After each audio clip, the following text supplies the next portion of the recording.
A plant material center is a research farm that's set up with the NRCS plant materials program. There's 25 of them located throughout the nation in various ecological zones of the U.S. And these centers are tasked with producing conservation products, whether they be plant releases or studies on seeding rates for cover crops or informational brochures or outreach. So we fill a lot of gaps and are very adaptable in the products that we can produce for the NRCS field offices.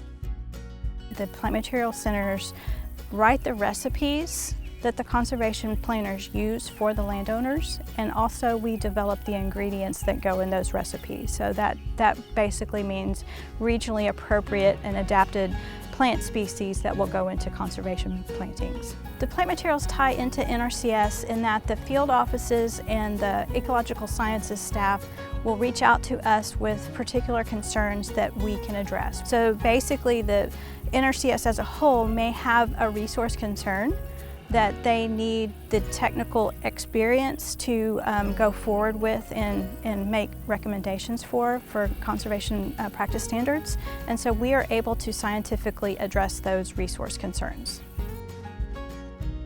The East Texas Plant Materials Center has several projects that we're working on currently. One of the most important is an adaptation trial in which we're looking at the various plant releases from other plant material centers throughout the Southeast, where we're all planting our releases at each other's plant material centers so that we can test that material for use across the Southeast versus just our own service area, so we can increase the amount of products that are available to use on the conservation plantings.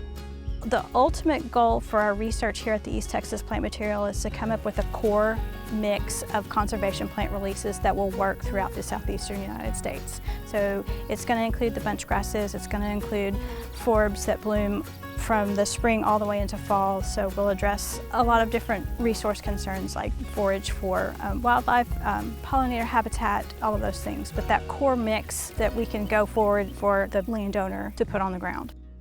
We've often been referred to as the best kept secret in the NRCS, and it shouldn't be that way. It's really important for the NRCS field offices to utilize the plant material center so that we could increase our conservation footprint. The products that we produce for use are better when we have that input from the field that's coming into us and we know what to produce and what the needs are. And it helps align our program to help support the field office operations and give them those products that they need. We are here to be your plant experts, and we're here to do studies that are replicated and scientific based and plant releases that are very thorough so that all the NRCS staff and offices can put their best foot forward in conservation practices.